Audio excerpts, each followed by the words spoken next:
Right. We are live with Scott Gomez in Vancouver. He's a front-end developer, and he's going to talk about his amazing new article on animated CSS Flexbox.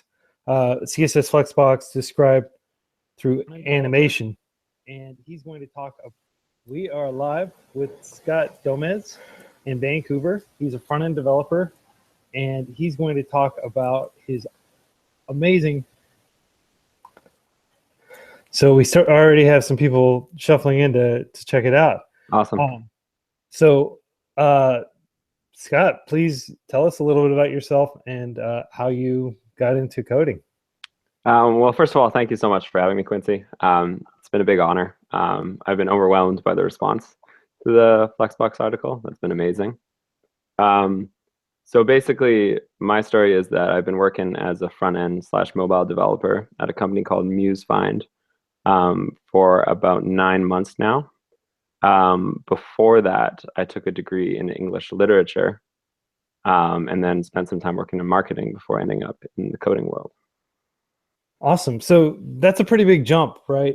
So my understanding is you studied English literature at the University of British Columbia, which for anybody who isn't familiar with Canada, it's like one of the major universities in the Vancouver metro area. And so English literature, that's pretty different from both marketing and ultimately front-end web development. Can you talk a little bit about how you transition between those three disciplines? Yeah, so the reason I took the English degree is I actually wanted to be a high school teacher. That was my original plan. Along the way, I sort of became disillusioned with working in the public school system. I started looking around for something else, and I was completely lost as to what that might be. How I fell into coding just sort of happened by chance. I was actually researching good careers, like literally Googling good careers, and what came up was UX designer. And I was like, that sounds pretty interesting. I'm like, okay. So I started playing around with coding, played around with JavaScript on Codecademy, and I just got hooked. I was traveling at the time in Peru, and for about 2 weeks there, I just went to a coffee shop and for 8 hours a day, just learned to code, and I was addicted. So after that, I came home, signed up for a boot camp here in Vancouver, and then got the job with MuseFind. Awesome. Now tell us a little bit about the coding boot camp. It was Lighthouse Labs, right? Yeah, it was an 8-week boot camp, focusing primarily on JavaScript and Ruby on Rails. It was really good. I ended up using React for my final project, which is how I got the job at MuseFind, because they actually use React and Rails. So you ended up learning Ruby on Rails, but you still use it on the job at MuseFind. Yep. They're a Rails shop, and Yep. you're also using React heavily. And I understand that you're even using React Native, which is kind of the new way of quickly building mobile apps. Yeah, so we decided to put out a mobile app in the past few months, and so decided to use React Native because we want to share a lot of the code from our web applications. And the app is now live. You can search it on for iPhone. You can look on the App Store. It's called MuseFind. Yeah, and it's been really exciting to build. A lot of fun. And on the job, how some of these non-developer skills you built up? You said you were interested in working as a teacher at one point. I'm sure you learned a lot about education as a result, and you're also interested in marketing and worked as a marketer, and now you're working as a developer at a marketing agency. How do those skills play into your day-to-day experience? Are you ever able to apply those as well? Well, it's funny because a lot of people hear that I have an English degree and that I'm now a programmer, and they're like, "Oh, what?" But there's been an amazing amount of overlap between the skills, because when it comes to literary analysis, which is what I spent 4 years doing, you're tracing patterns through text, which is exactly the same kind of thing I'm doing now. It's a lot more logical now. There's a lot less gray area with programming, but it's the same basic idea. and all those skills of proofreading and good communication skills. That's really transferred over. I've been really shocked by how much it's transferred over.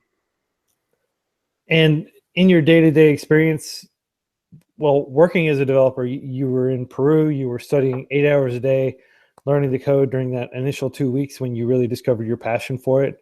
I'm sure at that point you had some precepts of what working as a developer in technology would be like. Is it at all how you imagined? What are some areas where it's similar and as opposed to completely surprising? The main thing I think that has been surprising for me has been that it has been as fun as the self-study was. Yeah, I'm still enjoying it as much as I was when I was first playing around with JavaScript on the internet. It's the same experience of just actually building something, and I've really enjoyed it. The other big difference I'd say is that when you're studying by yourself, you're kind of overwhelmed by how much there is to learn.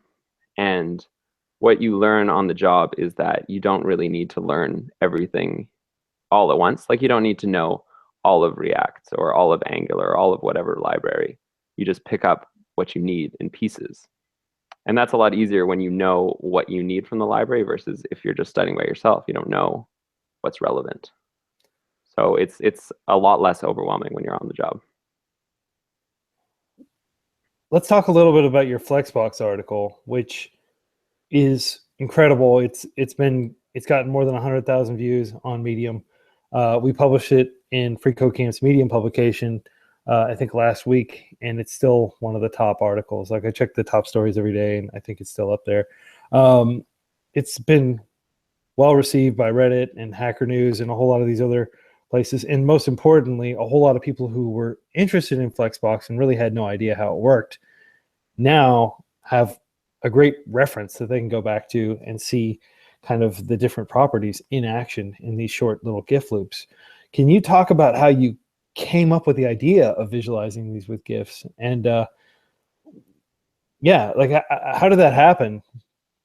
Well, it was very important for me to take a visual look at Flexbox. It doesn't really make sense to talk about layouts in the abstract. It's not very intuitive. But I feel with Flexbox, once you see it in action, something clicks. So I was thinking about how to do that, and I thought about doing a video, but I really like writing on Medium, so I thought GIFs would be a good compromise, and yeah, it seemed to work out. Absolutely. And I guess one question I always have to ask when somebody does something that's clearly brilliant, that there was a big latent demand for, why don't you think anybody tried to explain Flexbox with these little GIFs like you did before? I have no idea, honestly. Yeah, it was just luck of the draw that I came up with it. I certainly didn't anticipate the response would be this big, but writing the article really helped me clarify my ideas about Flexbox. So it's been a good learning experience for me as well. And there are some properties of Flexbox which you didn't cover in the original article. Are you planning to write a follow-up article that'll potentially address those with GIFs as well? Yeah, so in the original article, I talked mostly about the styles you apply to the container and not the children elements. And Flexbox has a bunch of properties that apply to the children. I'm working on a follow-up article on those. In my opinion, they are a little less intuitive, so I really want to make sure I get the explanation right for those, but it's in the works. Do you have any seasoned UI designer people who are really familiar with Flexbox whom you can run things by?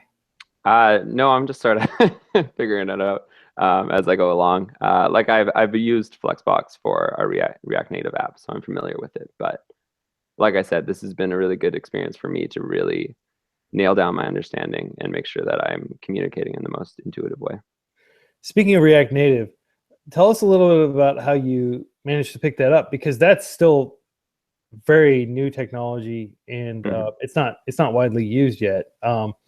What were some of the drivers behind adopting React Native so quickly and so as such a big part of what you all do?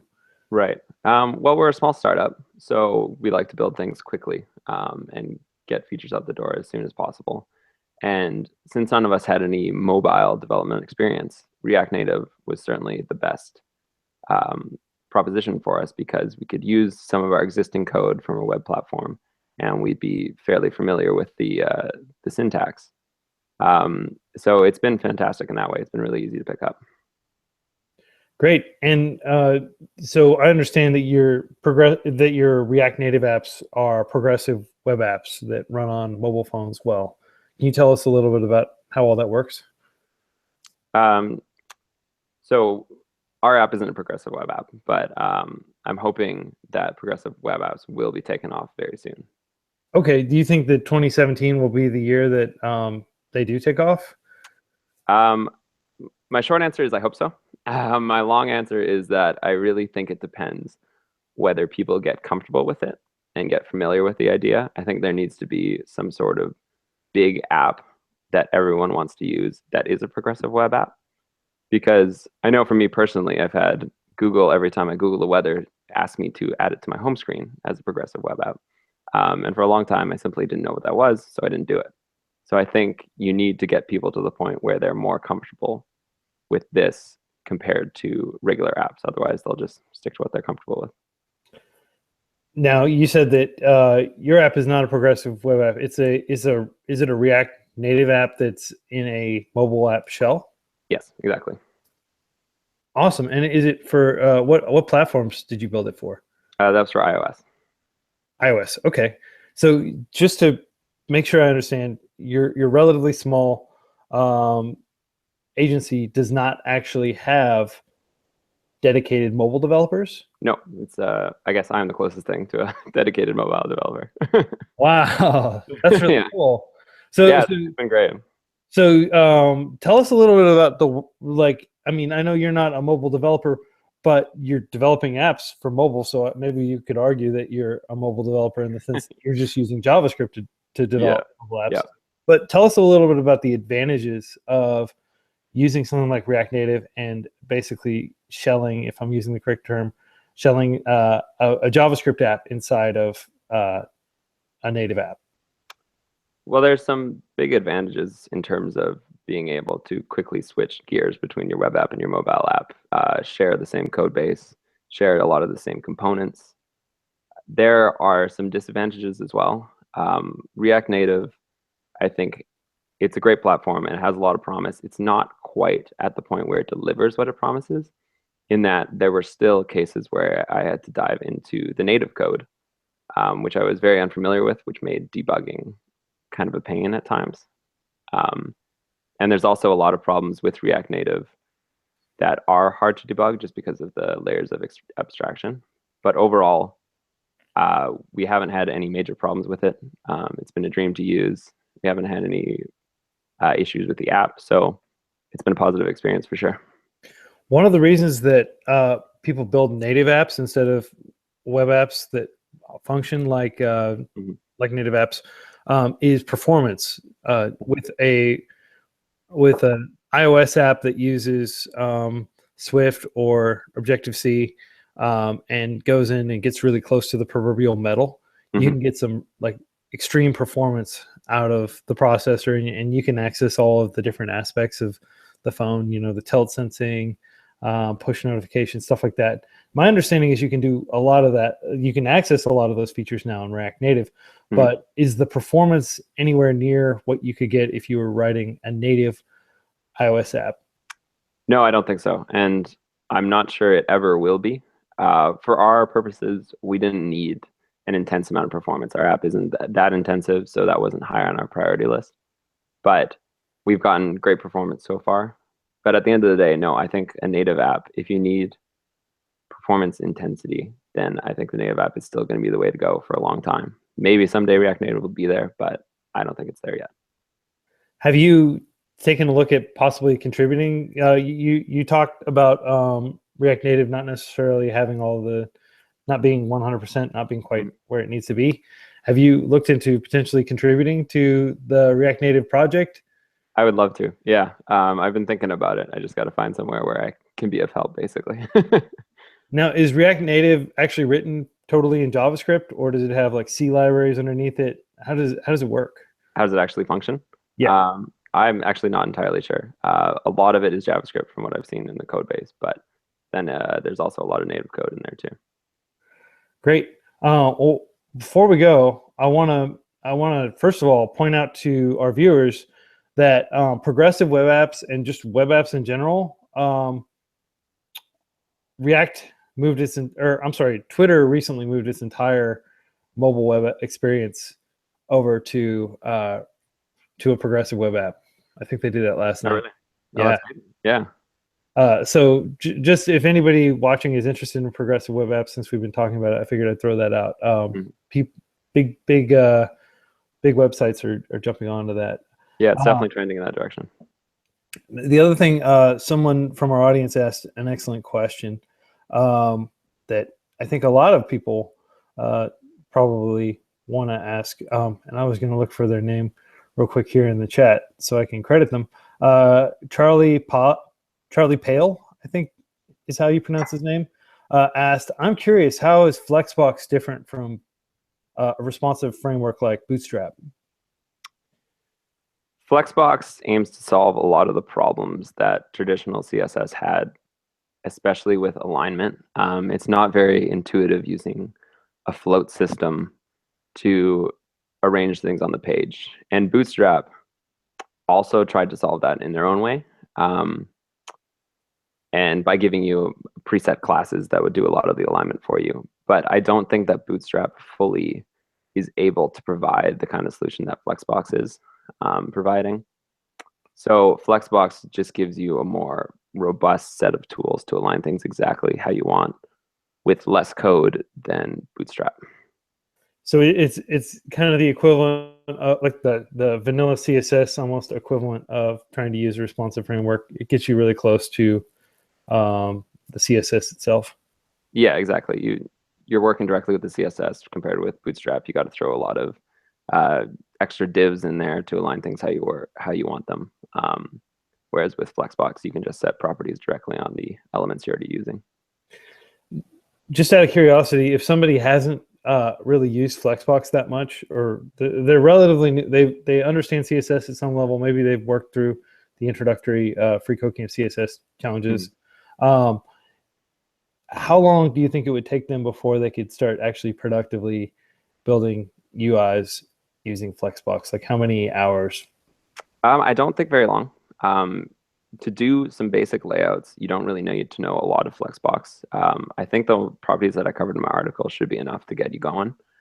And then from there, it's just basically, it's very intuitive. You'll see it as you start to build.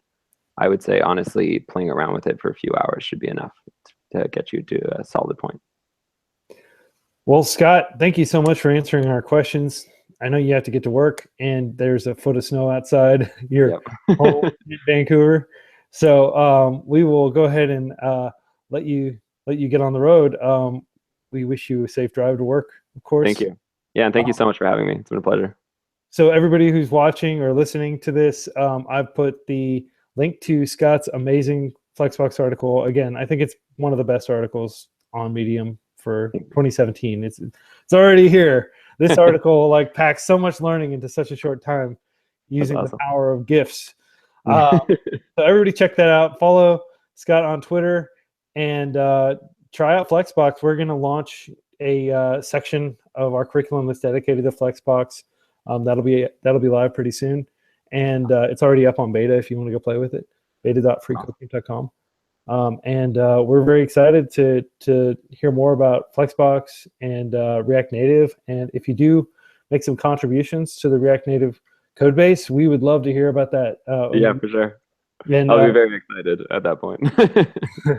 And we're all really pumped to see your follow-up article. So yeah, shoot that to me as soon as it's ready, and I'll jump right on it and publish it because I'm super excited to help you help all these people understand this new technology. Awesome. Thank you so much. Yeah, I really appreciate it.